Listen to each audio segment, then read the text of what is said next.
Hi, my name is Fawn Clark and welcome to the weekly vlog. Today I'm going to talk a little bit about how to quieten the busy mind, or as Buddha put it, the monkey mind. The mind that's always jumping from one thing to the next, thinking about this and that and planning this and worrying about that and trying to figure out this and it just never stops. And that busyness and distractedness can lead to so much suffering that we just want to eat in order to avoid it. And part of a food plan and committing to a food plan is about becoming aware and present, and becoming aware of where our mind is going as part of that practice. So I'm just going to talk about a few techniques I use to help quieten the mind. One thing I found really helpful at the beginning was gentle exercise, going for a walk. Lately I've been going for a swim in the sea, which has been, it brings me into my body and really helps me to get out of my head, which is heavenly.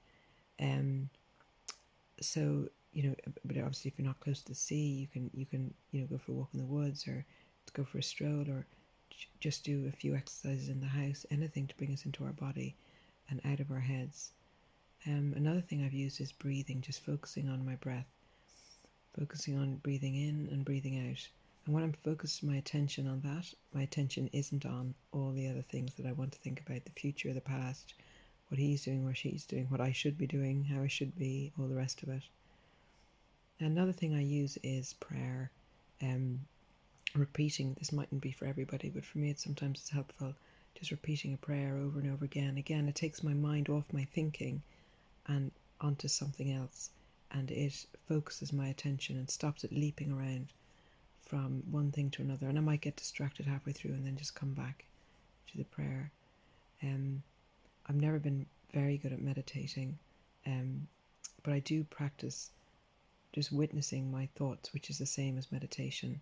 So I just practice watching my thinking, letting it be there, not denying it, not pushing it away, just letting it be there, letting the thoughts come and go. People may call this mindfulness, but it's just observing the crazy continuous stream of thinking that comes and goes, and letting it come and letting it pass. So those are the main techniques I use. In 12-step fellowships, they also talk about being of service, thinking about somebody else. And I have found at times that, taking the attention away from me and just thinking about anybody else, be it my children, my husband, my mom, my sisters, my friends, and giving my attention to them can give me relief from my own monkey mind, and give me peace, because it's never satisfied. There's never an end to the thinking. It never gets there. It never solves the problem. I get to one place and then I'm thinking about the next thing. So it's relentless and never ending. So these simple ways to help quieten it can be useful. And it's a practice. My mind's gotten much quieter than it used to be. But I still have to practice it on a daily basis. I can still get caught up in the past and the future and thinking and this and that, So it's a practice that I get better and better at. And when I'm more able to be still and present, I'm less inclined to want to overeat. So take care. Bye now.